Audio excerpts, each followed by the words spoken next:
warahmatullahi wabarakatuh. Saya Nada Azhar dengan NPM 201705157 dari kelas A S1 Ilmu Komputer 2020. Di sini saya akan menyampaikan materi responsi logika, yaitu penyederhanaan fungsi boolean menggunakan hukum boolean dan juga gerbang logika. Langsung saja kita masuk ke materi yang pertama, yaitu penyederhanaan fungsi boolean menggunakan hukum boolean. Penyederhanaan fungsi boolean memiliki banyak metode. Salah satunya adalah menggunakan hukum boolean. Nah, di sini kita akan membahas penyederhanaan fungsi boolean menggunakan hukum boolean. Adapun hukum-hukum aljabar boolean adalah sebagai berikut, di mana hukum-hukum aljabar boolean ini hampir mirip dengan hukum aljabar yang pernah kita ketahui sebelumnya. Bedanya hanyalah literal yang dipakai atau variabel yang dipakai dan juga hasil nilai dari aljabar boolean itu sendiri, yaitu 0 dan angka 1. Langsung aja kita masuk ke contoh soal. Contoh soal yang pertama, f x y sama dengan x plus x aksen y. Nah, di sini kita bisa langsung menggunakan hukum-hukum aljabar boolean, di mana pada operasi ini kita bisa menggunakan hukum yang pertama, yaitu hukum distributif. Di sini kita menyebarkan dari x dan juga x aksen itu sendiri menjadi x plus x aksen x plus y. Selanjutnya kita bisa menggunakan hukum yang selanjutnya, yaitu hukum komplement, di mana x plus x aksen itu bernilai 1 dan dikali dengan x plus y, sehingga hasil akhir dari penyederhanaan fx y sama dengan x plus x aksen y adalah x plus y dengan menggunakan hukum identitas pada akhir penyederhanaan. Kita langsung aja masuk ke soal nomor 2. fx yz sama dengan x aksen y aksen z plus x aksen yz plus xy aksen. Nah, untuk memudahkan kita menggunakan hukum-hukum aljabar boolean, kita bisa menggunakan hukum asosiatif terlebih dahulu, di mana kita mengkelompokkan x aksen y aksen z plus x aksen yz sebagai satu kelompok dan juga xy aksen sebagai kelompok yang kedua. Kenapa kita mengkelompokkan x aksen y aksen z plus x aksen yz sebagai satu kelompok? Karena dua suku ini memiliki dua literal yang sama, yaitu x aksen dan z.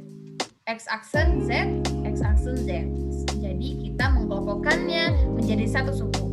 Selanjutnya kita bisa menggunakan hukum distributif, di mana x aksen dan x aksen z kita keluarkan dari dalam kurung sehingga tersisa y aksen plus y plus xy aksen. Nah, kayak yang pada soal nomor 1 tadi, menggunakan hukum komplement, yaitu y aksen plus y-nya bernilai 1, maka x aksen z kali 1 plus xy aksen sama dengan x aksen z plus y aksen.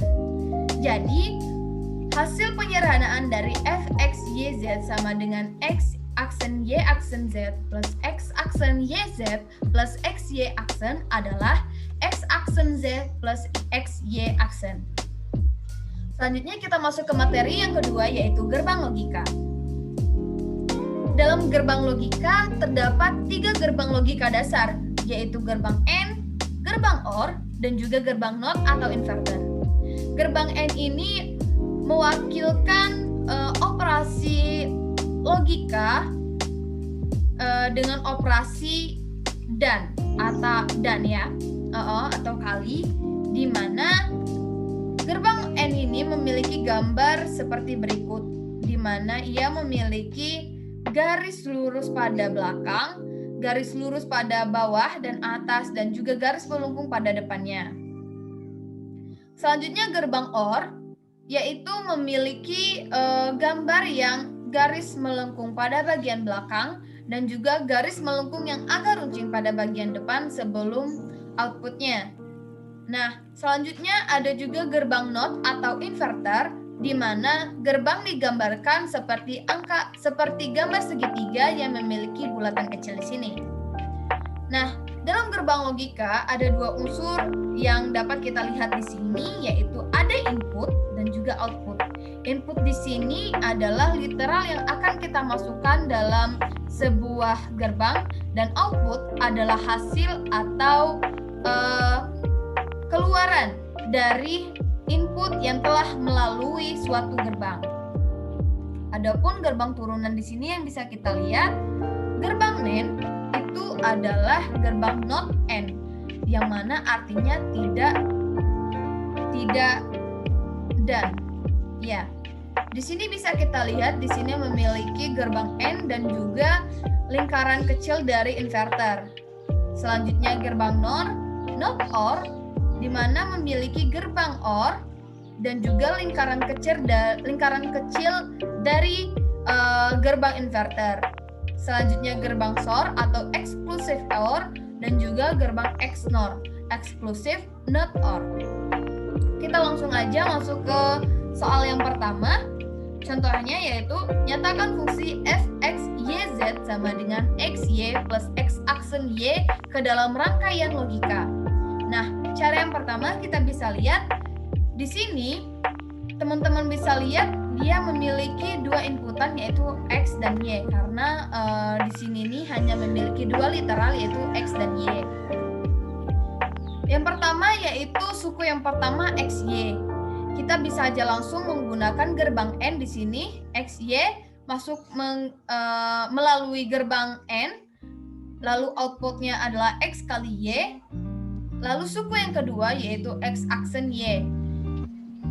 Untuk melakukan suatu inputan, kita harus menggunakan literal yang benar-benar berasal dari fungsi tersebut. Jadi kalau misalkan kita menemukan satu literal yang menggunakan inverter, kita bisa mengubahnya menjadi inverter terlebih dahulu seperti pada kasus X ini.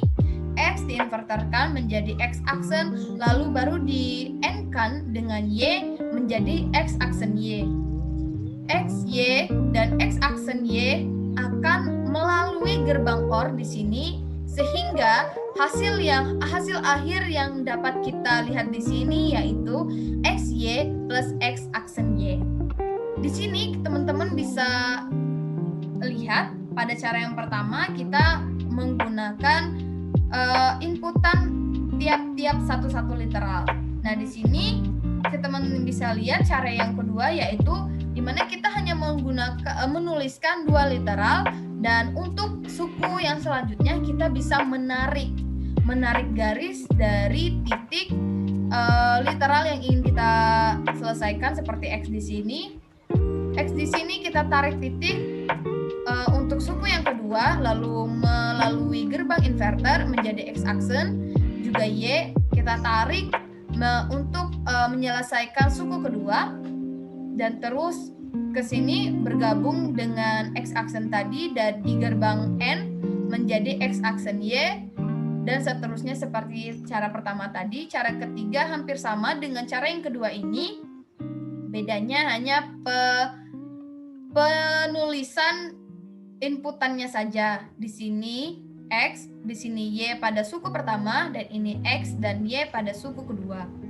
Selanjutnya kita masuk ke contoh soal yang kedua. Nyatakan fungsi f(x, y, z) sama dengan x aksen plus y plus z dikali x, y aksen ke dalam rangkaian logika. Nah, pertama kita lihat di sini x aksen plus y plus z adalah suku pertama. Kita masukkan dulu literal x dan y sebagai input yang pertama, di mana x di sini kita inverterkan terlebih dahulu menjadi x aksen, lalu kita gabungkan dengan y dengan gerbang OR menjadi x aksen plus y. Kemudian x aksen plus y ini kita gabungkan menggunakan gerbang OR bersama dengan literal z menjadi x aksen plus y plus z. Nah, kita masuk ke suku yang kedua yaitu xy aksen. XY di sini kita gabungkan terlebih dahulu menggunakan gerbang N menjadi XY, lalu kita inverterkan menjadi XY aksen. Nah, selanjutnya X aksen plus Y plus Z kita gabungkan menggunakan gerbang AND dengan XY aksen sehingga output yang dihasilkan adalah X aksen plus Y plus Z dikali dengan XY aksen. Saya rasa cukup sekian dari saya. Terima kasih atas waktunya. Wassalamualaikum warahmatullahi wabarakatuh.